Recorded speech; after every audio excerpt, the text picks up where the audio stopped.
afternoon, and welcome to MTM's Coffee Break webinar, Open Access 101. Before we get started, I'd like to bring to your attention that this webinar is being recorded and will be available within 48 hours. Additionally, if you experience any technical difficulties during the webinar, please call Citrix Tech Support at 888-259-8414, and I will include that number in the chat box. I am joined today by Joy Fruth from MTM Services. Please note that we will be accepting questions via the question box throughout the webinar, which will be answered at the end of the presentation. If we run out of time, I will share the questions with Joy, and she will get back to you at a later point in time. There will also be a post-webinar evaluation at the end. We appreciate your feedback. And now I'd like to turn the presentation over to Joy. Thank you, Flannery, and thank you, everyone. I'm happy to be with you here today to talk about Open Access 101. As Flannery said, my name is Joy Fruth, and I am the lead process change consultant with MTM Services. To give you a little bit about my background, I've been with MTM Services as a full-time consultant for about the past 7 years. But prior to that, I worked for about 20 years in our industry as a clinician and as an administrator. I wanted to tell you a little bit about our MTM Services team, and you should be seeing that on your screen now. Our firm was founded back in 1995 by David Lloyd, and we are based out of North Carolina, but we have this team of consultants that are spread out all across the country since we do work nationally, and my home base is Los Angeles. So we help organizations with a number of management, training, and measurement issues. But my role on the team is helping organizations improve access.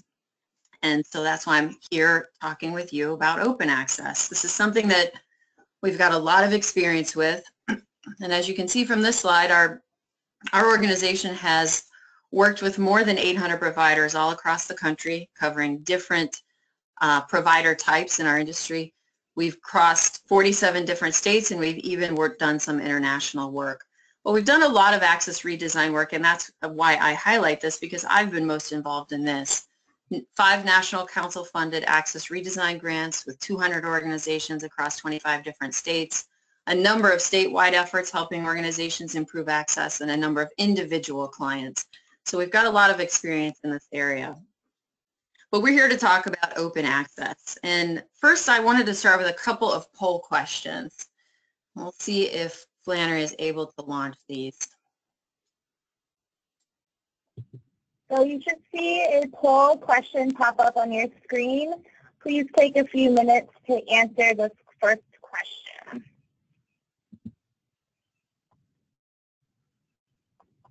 Now, I'm not seeing that, Flannery. I don't know if the others are. It might be that I'm a panelist.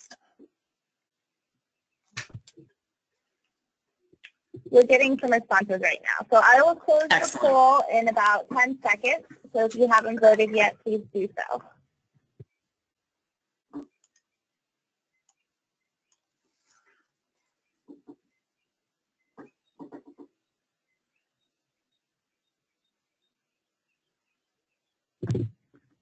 Okay, so Joy, in case you can't see the little pop-up, 44% said yes and 56% said no.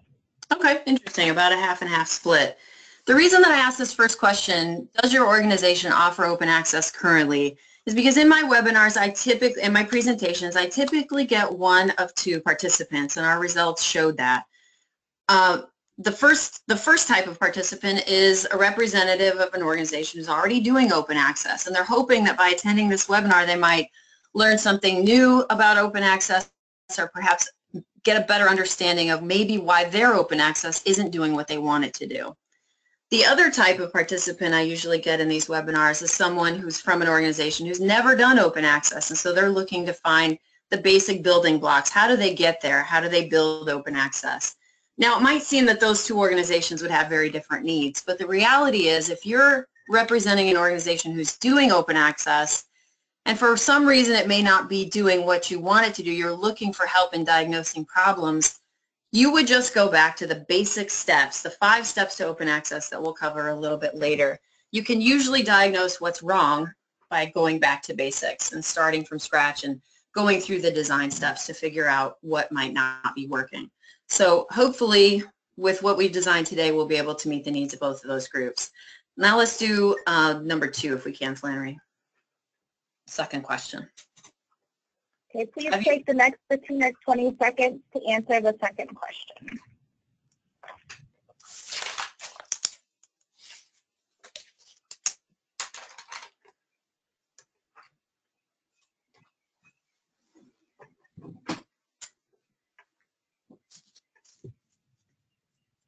Okay, I'm going to be closing this poll, so stay tuned for the results. So 20% have answered yes, and then 80% have answered no. Oh, good. Okay, interesting. So the reason that I asked this question is because many times I will get repeat participants, people who have attended open access workshops before. And what I want to do in the beginning is put out a disclaimer for those folks, which is the information you're going to hear today is going to be very similar to the things you've heard before. And it's not because we're lazy. It's not because of anything like that. The reality is open access is a concept that has been around for more than 20 years. And it hasn't changed that much. If you're looking for new open access technology, it isn't there. It still works in its original form. So some of the information you're going to hear for those 20% might be a little bit of a repeat. But I'm glad that we've got a lot of individuals who have never attended an open access webinar before, so I'm happy to introduce this concept to you. So let's get into it. What is open access? What are we talking about? Well, open access is essentially offering intake or assessment on an unscheduled basis. And we do it because it's an engagement strategy. By being able to capitalize on the client's motivation, getting the client in quickly for that intake or that assessment, we are able to better engage them into an episode of care. So it's an engagement strategy where we offer an assessment the same day it's requested, rather than saying, sure, great, we're happy you're here, we'll schedule you 2 weeks from now or 3 weeks from now. Instead, our message in that first phone call is, come on in. These are the hours that you're welcome to come in.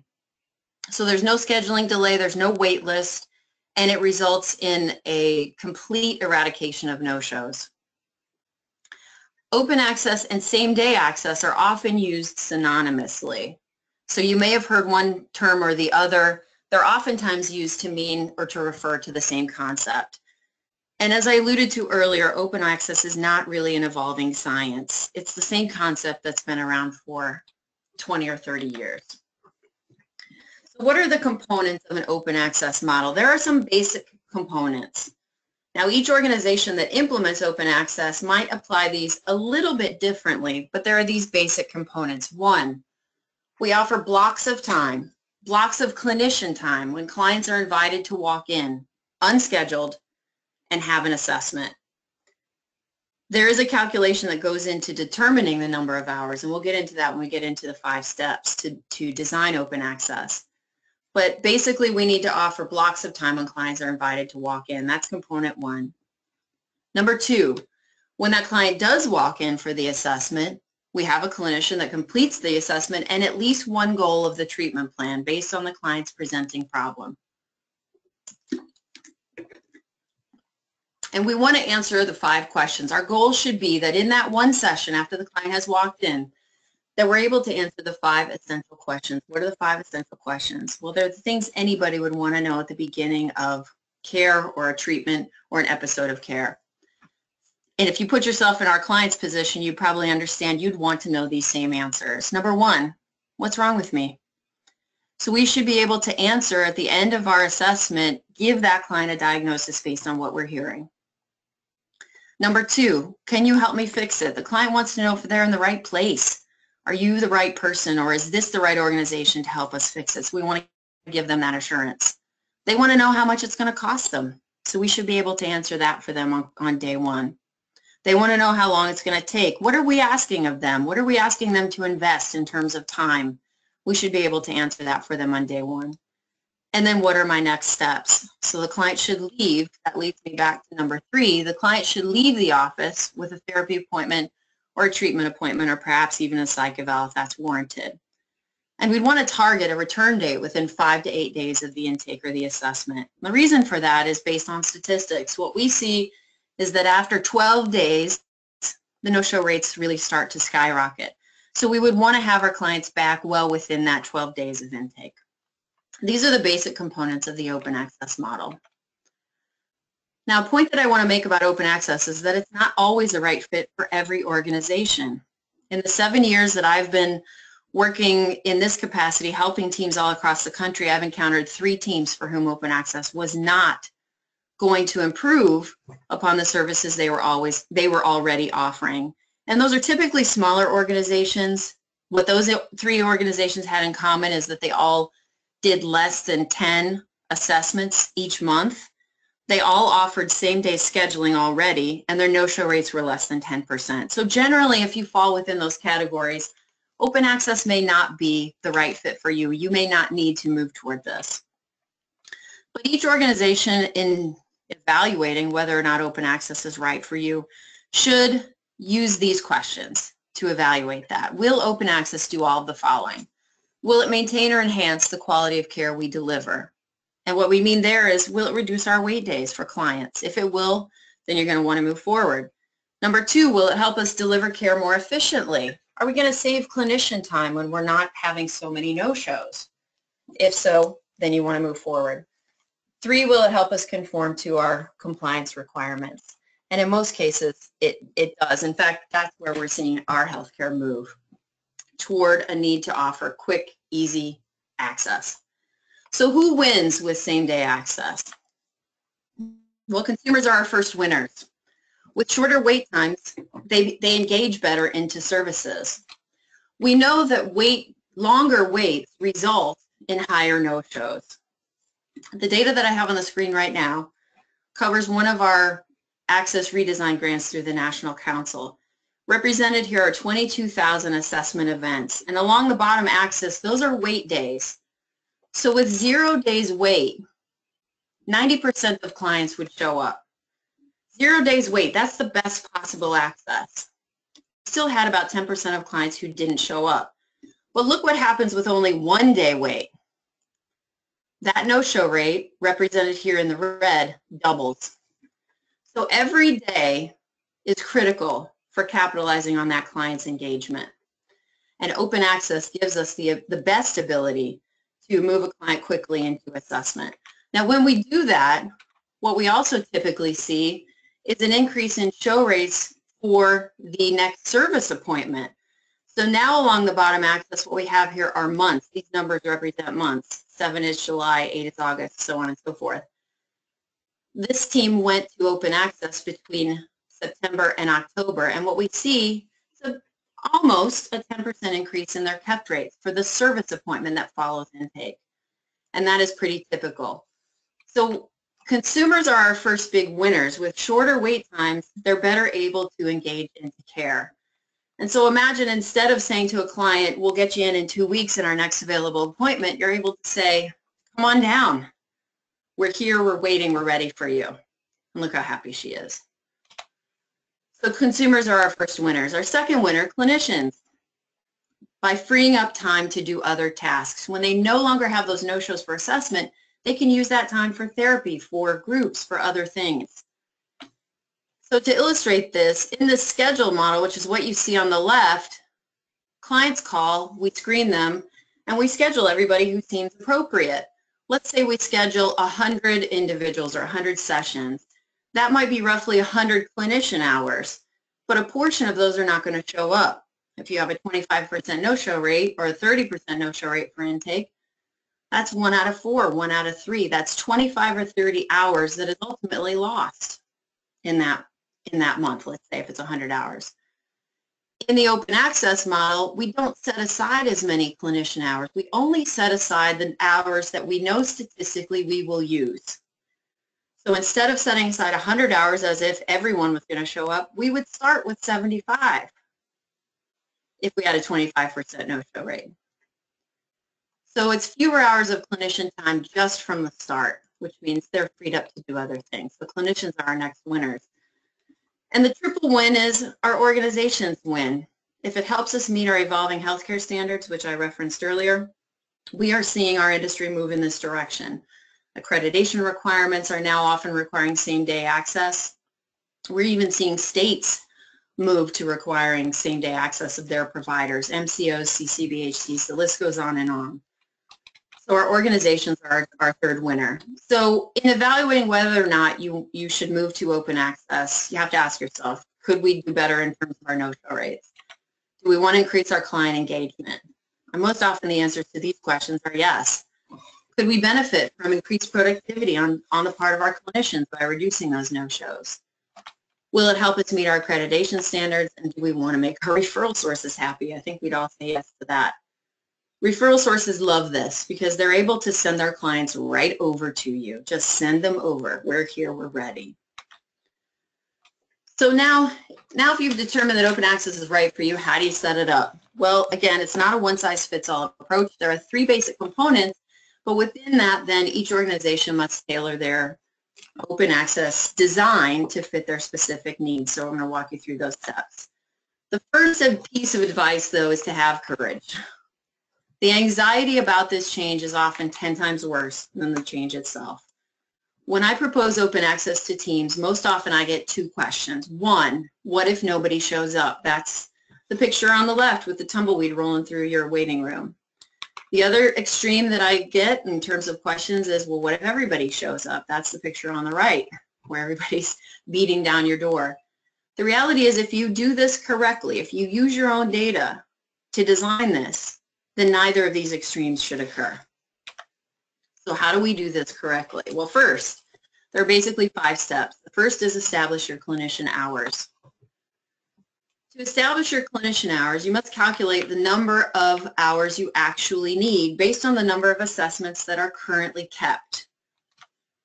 What I have on the screen right now is a calculator that we use in our consultation. It's something we've developed. It's a tool we've developed and we share with our clients to help them get to this number. So let's say this is our hypothetical client. This is North County. And North County schedules 125 assessments a month. Each assessment takes 60 minutes. So that means that they need, if everybody showed up, they would use about 40 clinician hours a week. They would use 1 full-time staff person to do nothing but assessments, let's say, or the equivalent of that. But they have a 36% no-show rate. So in reality, only 80 clients are showing up every month, which means that they only need about 25 hours a week. They're scheduling 40, they need 25. So if we're going to open access, we're going to expect that a number of these clients who are currently not showing up will in fact show up. So we're going to set aside not 40 clinician hours, not 25, but somewhere in the middle, around 32. And that's the start. So determining how many clinician hours are needed. So in our example team, they need 32 clinician hours. That's not full time. It's 32 hours a week. So we'll get to how that is significant in terms of staffing on number 2. But now that it's 32 hours a week, we need to decide when do we want to offer those hours. And here's another tool that we offer to our consultation clients to help them determine that. 32 hours a week, you want to offer that when your clients are more likely to show up for their kept appointments. The client behavior now in scheduled appointments is a good predictor of what they'll do when you're unscheduled.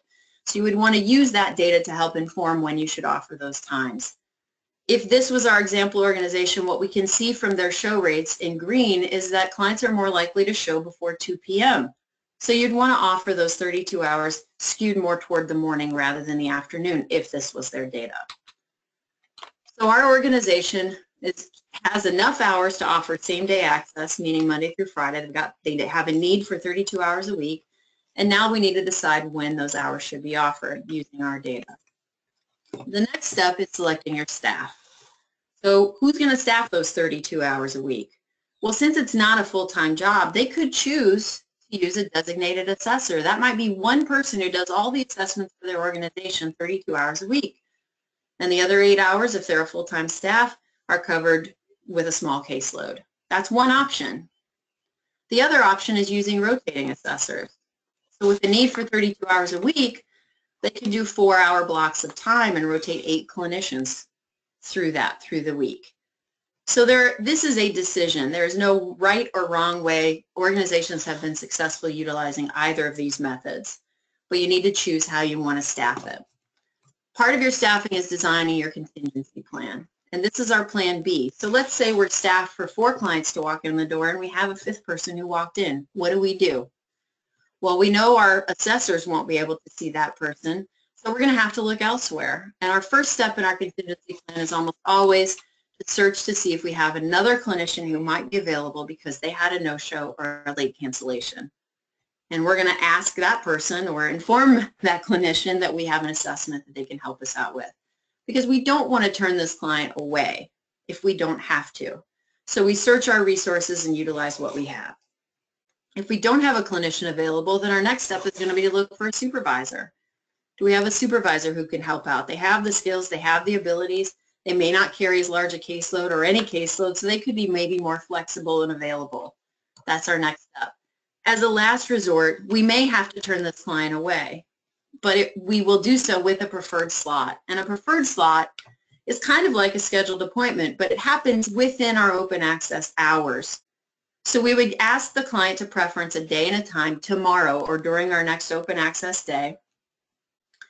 And as long as they show up, they will jump to the head of the line at that time. If they don't show up, what we haven't done is lock ourselves into reserving that hour only for that client and no one else. So theoretically, there's someone else in the waiting room for us to see, and we don't have to lose that clinician time. So that's our design step 2. Design step 3. Design steps 3, choreograph your client's time. What are they going to do when they walk in the door? What are the steps that they'll go through in order to, from door to door? Well, when they walk in, there's usually some administrative paperwork to complete. Then they'll be with the clinician, and we want to minimize any wait time for them or any downtime. You want to keep your downtime less than 30 minutes, and by downtime, I mean time where the client has nothing to do. So in open access, we anticipate that there will be wait time. We want to ask ourselves, is there something we can have the client work on that leads to the assessment, perhaps questionnaires, PHQ-9, any of those kinds of screening tools? Have them work on that while they're in the waiting room, which only helps the assessor when they finally get in with the assessor. But in total, we want to have the client from the front door back out the front door in a 2 to 2.5 hour time frame. And they should leave with a scheduled appointment, as we mentioned earlier, with a therapist and perhaps even a psychiatrist. Step number 4 to design same-day access. Plan your transition. How are you going to move from scheduled to unscheduled? Well, this is the recommended method. Once you know what your staffing pattern is going to look like, you literally go into your clinician schedules and you begin to block them according to that pattern. How far out do you have to go to find them empty? Is it a month? Is it 6 weeks? Is it 2 months? Well, that's going to kind of dictate when your start date will be. So you block the calendars, and as you approach that start date, you would continue to schedule clients, but not within those open access hours. Those are now reserved. So you might be stretching out your wait time for a temporary period of time. Once you are 2 or 3 days ahead of your start date, you change your phone script. Instead of scheduling, you say, here are open access hours. You're welcome to walk in. And now you're no longer adding appointments to the schedule. As you work through your existing appointments and are at the same time offering open access, you eventually move through all your pre-existing appointments, and now you're fully into open access. The 5th step is a communication. You got to write your telephone script.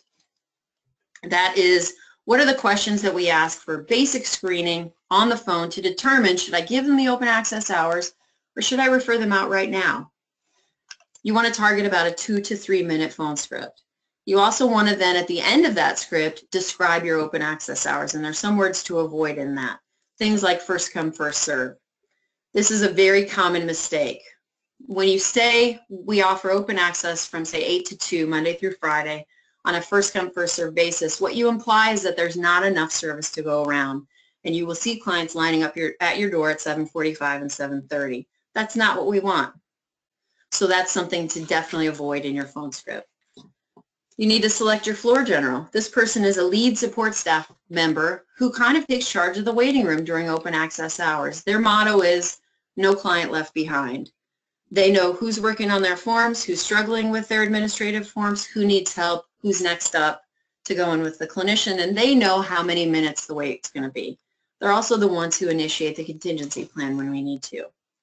You'll want to train all your staff because everybody's going to be affected to some degree by our open access, and then you're ready to go. Well, I know I only have a few minutes left. I might skip over this slide. If you have the handout, you'll be able to read this, but there are some common misapplications that I see of the same-day access concept. I'll work with organizations, or I'll begin working with them, and they'll say, well, we already do open access, but in fact what they're doing is only allowing clients to walk in for paperwork, and then they're scheduling an assessment later, or they might be offering open access once a month or once a week while most of their assessments continue to be scheduled. This does not save you from no-shows at all. You still have the same amount, if not more, lost clinician time in this model, so it's not recommended. It also doesn't shorten the client's wait. Or another misapplication is telling clients to come in all at the same time and then giving them stacked appointments for later in the day. This often results in no-shows. So again, these are misapplications. Some common implementation mistakes. I already mentioned saying first come, first serve in your phone script. Don't say it. It results in behavior that you don't want. Another mistake, your floor general is someone in the back office, a supervisor. This should be a support staff person, somebody who's in the waiting room who's mobile. If you're there in the back office, they're not going to be able to address what's going on in the waiting room easily and quickly. We oftentimes see our support staff implement the contingency plan too early. So they're shuffling clients who aren't yet overflow to other clinicians. By the end of the day, your assessing clinician doesn't have enough clients to see. So these are some common mistakes. I'm going to skip past this in the interest of time. What each organization, now I'm no longer talking about mistakes, but these are the things that you want to do after you've implemented open access. You want to track for your trends. This is a tool that we developed to help our clients track their trends. You want to be continuously comparing the available slots that you offer with the number of kept assessments in your open access. And the reason for that is you want to check to make sure you're staffed accurately. You want to track the number of clients who walk out and the circumstances around those walkouts. Is the wait too long? Are we not implementing the contingency plan too early? You also want to track clients who you have to turn away because we want to minimize that. That might be something wrong in the design. You can't be complacent. Just because you design open access and you start it one way doesn't mean it stays that way.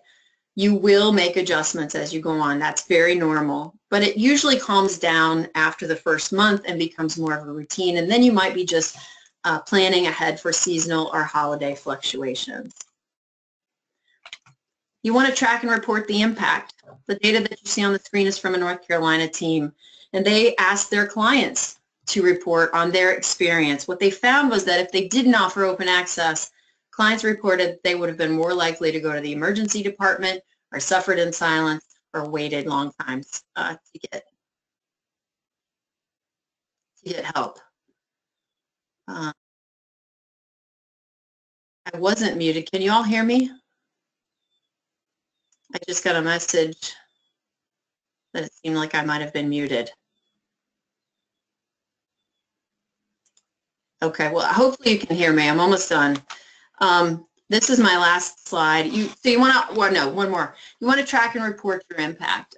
Again, you want to be able to show your funders, are we saving money? Are we saving time? This is data from one of our organizations that showed that they reduced their wait time by 42%. They reduced their staff time and their client time, and this had a financial impact. So you want to be able to report the success. Now, that's all about this. Everything that we talked about so far is about designing open access. But there's more to the story. And this story continues at the next open access webinar, which is our master's level open access webinar. And that is on June 13th at 12 o'clock Eastern. So I hope that you will register for that. That's going to be run by one of my colleagues, Annie Jensen. And at that time, she's going to talk about how you sustain open access. Because organizations that implement same-day access, if that's the only change they make, often run into trouble. Because if you think about it, you're doing a better job getting clients in the front door. But if you're not doing a good job of being efficient and handling clients efficiently during their episodes of care, then you're not moving them out the back door, and you end up just getting more and more full. So these are the keys to sustaining open access: implementing collaborative documentation, using centralized scheduling, managing your no-shows for your established consumers, because remember, with open access, no-shows go away, offering just-in-time scheduling for your prescriber appointments, which is the most efficient way to manage their time, and episode of care management and using groups. So I hope you all will enroll in our master's level open access webinar. And that concludes my presentation. Now we're open for questions. Flannery, I think you were having some audio issues. I don't know if you're back.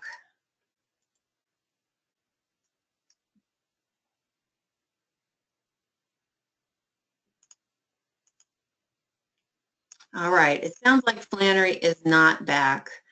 She had sent me a message through GoToMeeting that she couldn't hear me any longer. So hopefully you all can hear me. And if you have questions, please go ahead and submit those now, because I'm not the organizer. Hi, I'm back. Oh, there she is. There she is. Yes, sorry about that. I think it only cut out on my end. Okay, good. Well, hopefully everybody was hearing me. Yes, I think they were. So we're at the so we point have a ready couple for questions. Sorry. Yeah, we have a couple minutes for questions. Let me pull them up. So from earlier in the webinar, somebody asked, what language in the phone script do you recommend rather than saying first come, first serve? Good question. So as we're describing our open access, let's say our hours are from 8 to 2, as I used in that example, let's say. So in your phone script, you would say something like, you are welcome to walk in anytime between the hours of 8 o'clock and 2 o'clock. Anytime. You really want to stress that. And you can say it a couple times if you want to. But that's the best way to say it. Walk in anytime between the hours of 8 and 2. You don't want to highlight the first hour, because that makes it sound like that hour becomes more important. You would never say starting at 8 a.m., but you would say you're welcome to walk in anytime between the hours of. Great. When you are looking at existing schedules and no-shows, how are you determining where the optimal number of hours to offer same-day access falls? Do you evaluate and adjust based on client feedback? The client feedback is actually their walk-in behavior or their scheduled behavior. So if you're in a scheduled model and you're using that data to inform what you should do in an unscheduled model or our open access, you would look at day of the week and starting hour, and you would evaluate when are clients more likely to show up. So what I showed you on the screen was just maybe one example of one day. Let me see if I can backtrack to that point. This would just be one day. Let's say this was Monday, but you would want to look at Monday, exclusive from Tuesday, exclusive from Wednesday, because you will oftentimes see some trends that certain days of the week clients are more likely, by percentage-wise, to keep their assessments. So you want to look at day of the week and starting hour. And wherever clients are more likely to keep those scheduled appointments, that's when you want to offer your open access time. Now that data could be limited if there are certain days of the week that you avoid scheduling. Let's say I've had some teams who don't schedule on Fridays. Well, Friday could be your highest show day. You just don't know because the data is limited. It's going to be a limitation of the data. I've had some teams who, what is recommended is to use the data that you have. If you want to risk a few hours on Friday, do it if you want to in the open access model. But for the most part, stick with what the data shows you. If you want to experiment, I should say, with, say, a Friday, you can do that.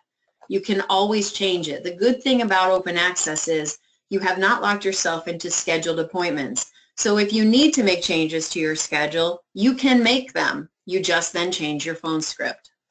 And as long as you haven't taken out bus advertising or billboards or radio advertising with your actual hours in it, then you are in control and you can change those if you need to address client trends.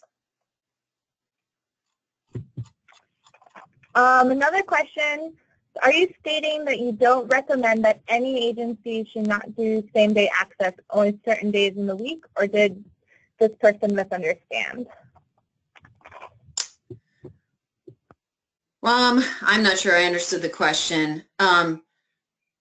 What I meant to say was that open access may not be right for everyone. If you're a small organization, you do only a very few number of assessments in a month, you might not have the volume to support open access. You might already have a low no-show rate. You might already be offering same-day scheduling. And I would say a low no-show rate is 10% or below. But if that doesn't apply to you, if you're a larger organization, you do more assessments in a month, you have a higher no-show rate, most likely open access will be appropriate for you. Then you want to go through the steps. How many hours a week do we need? How can we spread those hours out across the week to give the clients the best access, at the same time offering times when clients are more likely to come in? I hope that answered the question. If not, let's submit that one again and I'll try to answer it offline. And so another question, when you reference needing, for example, 32 hours of clinical staff for a given agency, does that mean if it was a full, busy, or maxed out day, that you'd complete 32 60-minute assessments? Could be, yes. And again, that was just the example agency that I used. Each organization must calculate the clinician hours needed for themselves. And there are two basic factors in there. How many assessments are actually done, and how long does each assessment take? In the example that I used, that organization needed only 60 minutes for an assessment. But if you're an organization that needs 90 minutes for an assessment, then it's going to be a different calculation. We would encourage, and we do encourage, each agency to try to get their assessment session down to 60 minutes because that makes your contingency plan more realistic, more useful. Okay, and so another question we received is, we accept primarily hospital discharges. Do you still handle the open access the same way? Absolutely. And hospital discharges are oftentimes result in a high number of no-show rates. With the open access model, you're able to tell that hospital discharge planner, send your client over. They can literally put the client in a taxi when they leave the hospital and come straight to you if it's during your open access hours. So it's great access for those hospital discharge clients. The only pushback you might get is from the discharge planner who wants to write a date and a time on their form. That's what they're used to, what's comfortable for them. So they may push back. In those instances, what we suggest teams do is offer them a preferred slot. If your discharge planner, if that hospital is going to push back on you and want a date and time, give them a preferred slot. That's within your open access hours. It gives that client, if they do show up, now they jump to the head of the line if there is a line in your waiting room at that time. But if they don't show up, you're not left with that no-show. So there are different ways to handle that. But in most cases, our hospital discharge planners love this because they can send the clients right over. I think we have time for one more question. Somebody asked, we're very short-staffed with assessments booked out 8 weeks. Is open access viable before we add more staff? It could be. It's hard for me to answer with just that little bit of information, but that's where our consultation is really helpful. And for an organization in that position, what I might, if I was working with you as a consultant, I might be recommending that we start with some of these tasks before we go to open access to help reduce your wait time by looking at what are your no-shows for established consumers. If you've got a no-show rate of 30 or 35 or even 25%, that's significant. That's capacity that you have that you could use to bring in new clients, but it's being lost because we're allowing no-showers or some of our established consumers to no-show multiple times. So for an organization like that, I might start with some of these changes in order to get you ready for something like open access. Usually there's capacity that exists within the system, and we just have to find it. Okay, great. Thank you, everybody. As a reminder, this is a half-hour webinar. So thank you for sticking on the extra 10 minutes for the questions. Anything that we didn't answer, I will share with Joy, and she can reach out with a response at a later point in time. Several of you asked about copies of the slides. They are available as a handout attached to this presentation. The webinar is also recorded, so I will have that available later this week for you as well. So thank you again, and don't forget to complete the post-webinar survey at the conclusion of the webinar. Joy, do you have any other comments? All I would say is thank you, everyone, for being here, and thank you, Flannery and the National Council, for the opportunity. And if there's anything we can do to help, I have my contact information and our website on the screen right now. Please contact us if there's anything we might do to help you. Thanks. Thanks, everyone, and have a great rest of your day. Thank you.